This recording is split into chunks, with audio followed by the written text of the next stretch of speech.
All right, a state that is unforgiving to its incumbent government, that often returns a split mandate, has spoken and spoken loud.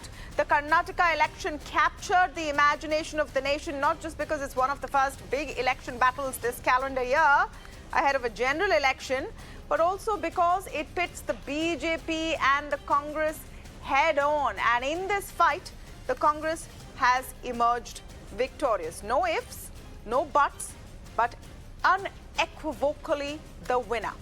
So here's the final tally. The Congress has won 137 seats of the 224 on offer with a 43% vote share, positioned comfortably over the magic figure of 113. The BJP, that was the single largest party in the last election, has settled at 65 seats with a vote share of 35.9%, marginally lower than the last election, despite a big drop in the seats. And that's important.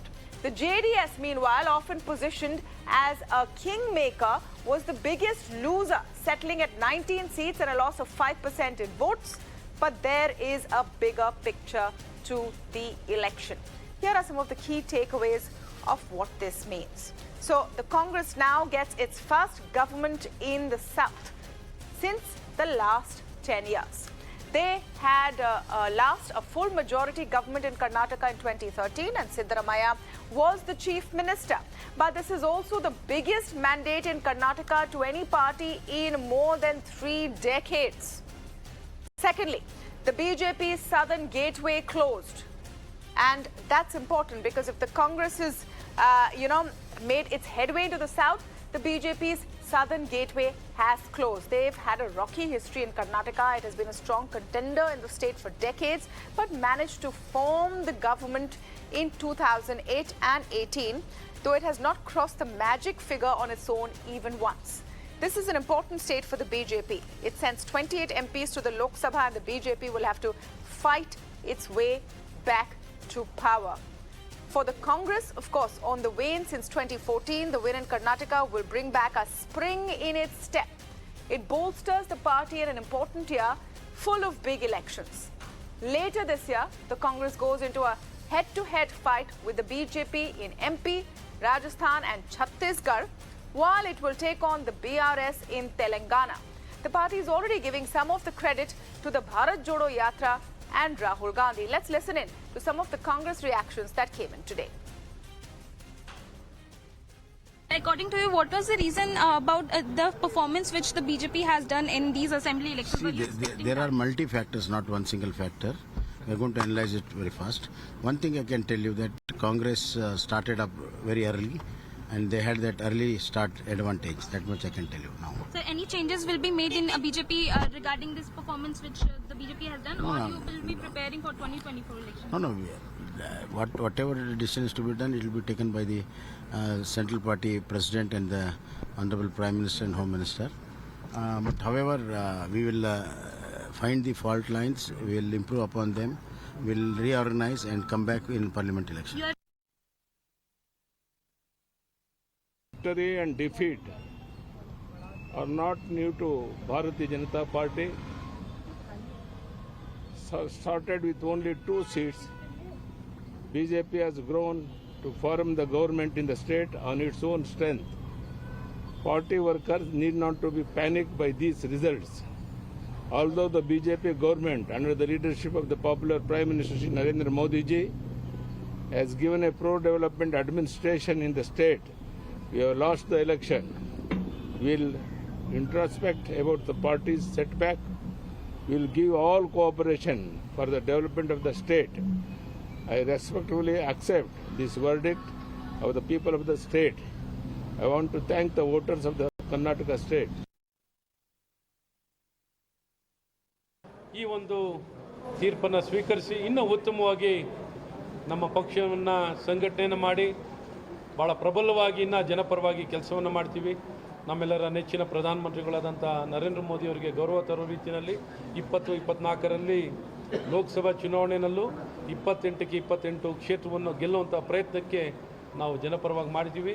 ನಮ್ಮ ಈಗೇನು ಆಡಳಿತಕ್ಕೆ ಬಂದಿರುವಂಥ ಕಾಂಗ್ರೆಸ್ ಪಕ್ಷ ಅವರು ಜನ ನೋಡುವಂಥದ್ದಿದೆ, ಕಾದು ನೋಡುವ. ಅವರ ಬಗ್ಗೆ ಇವತ್ತು ಅವರ ಶುಭ ದಿನ, ಅವರ ಸಂತೋಷದ ದಿನ. ಇವತ್ತು ನಾನು ಹೆಚ್ಚು ಅವ್ರ ಬಗ್ಗೆ ಮಾತಾಡೋಕ್ಕೆ ಹೋಗಲ್ಲ. They have spent lot of money in Operation Kamala. There was a threat by the BJP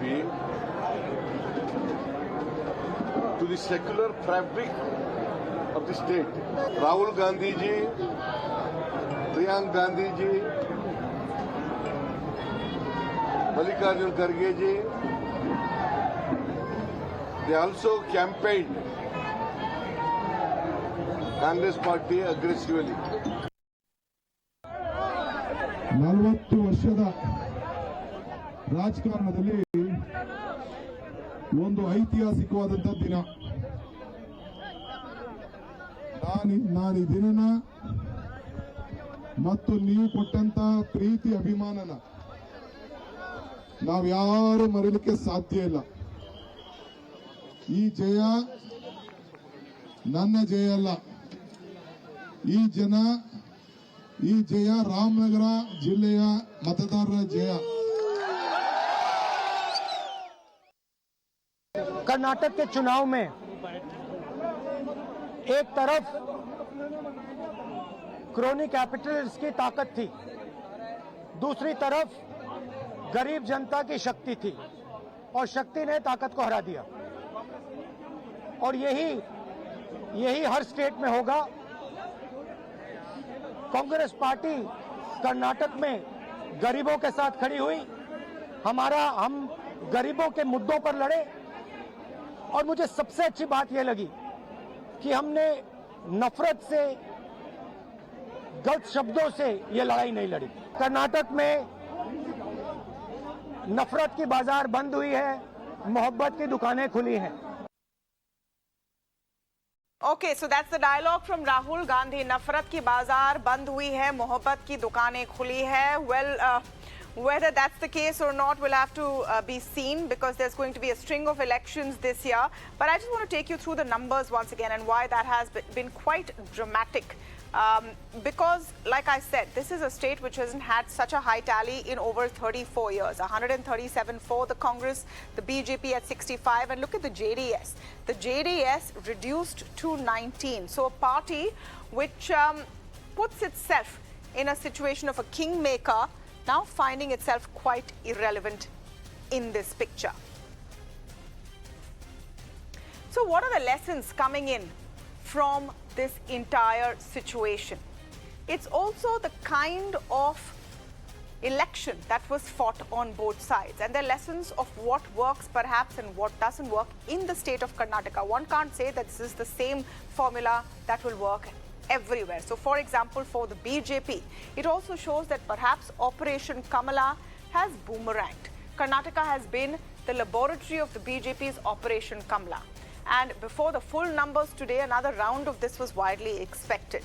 So essentially, it's a political strategy to form a government in the state, even though you don't have the mandate. This has been used successfully in Karnataka, where hung houses are common, in Madhya Pradesh, where large-scale defections have reinstated the BJP, and in a sense in Maharashtra, where the Shiv Sena first pulled the rug out from under the BJP and then met the same fate. But the strength of the mandate in Karnataka indicates that voters want a stable government and not several changes in chief ministers in one term like what we saw in 2018.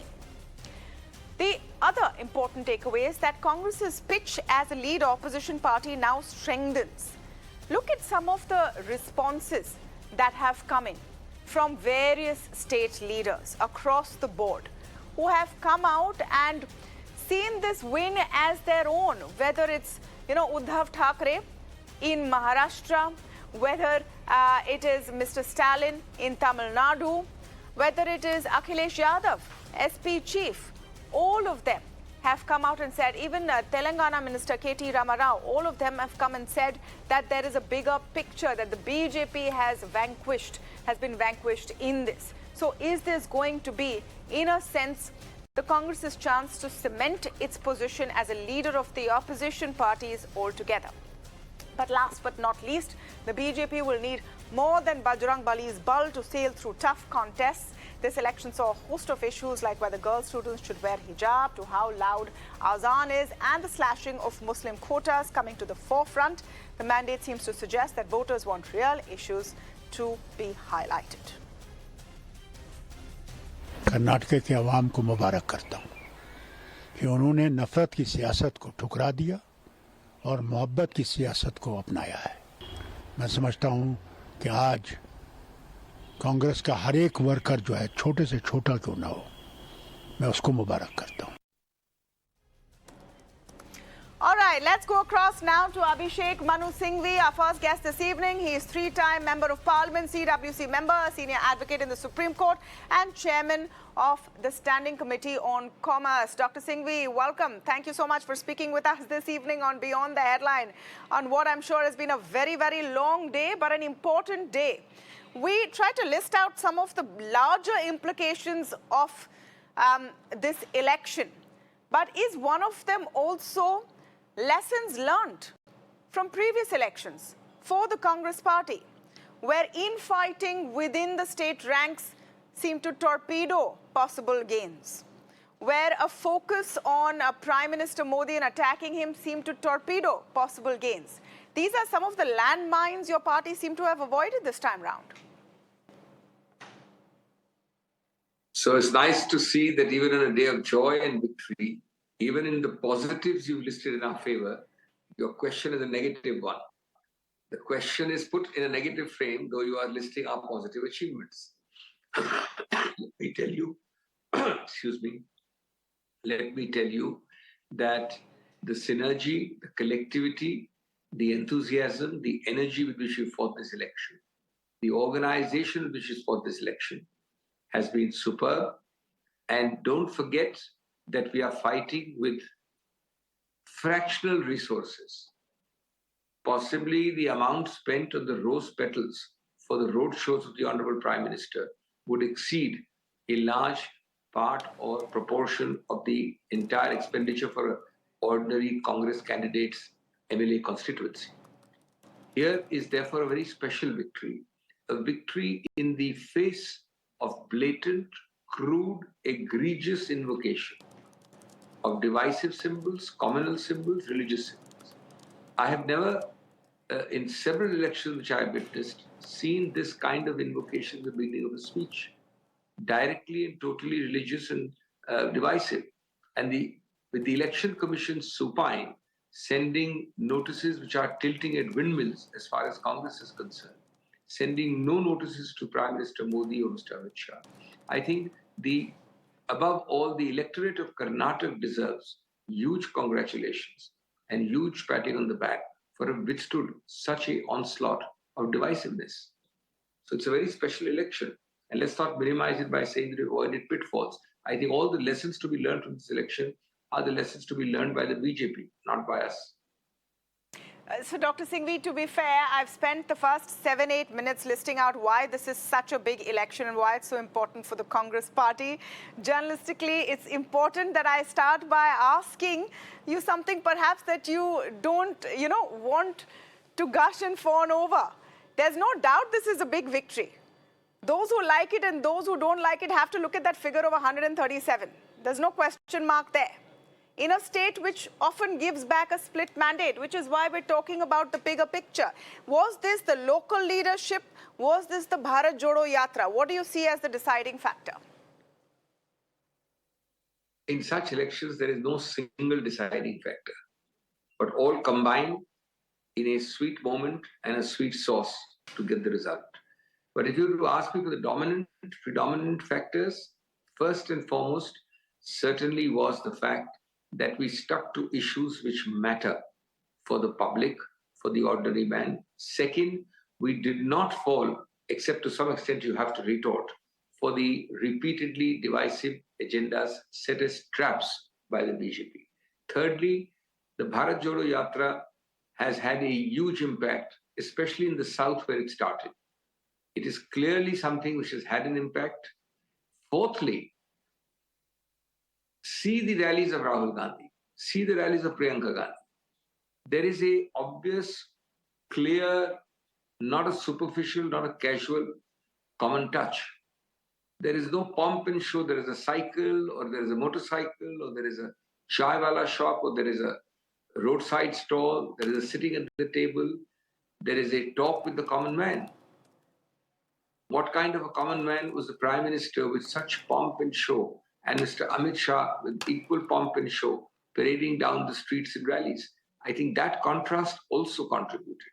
But above all, I think the message of good governance and the message of misgovernance by the previous government is what people realized is important to focus on. They kept the focus on that.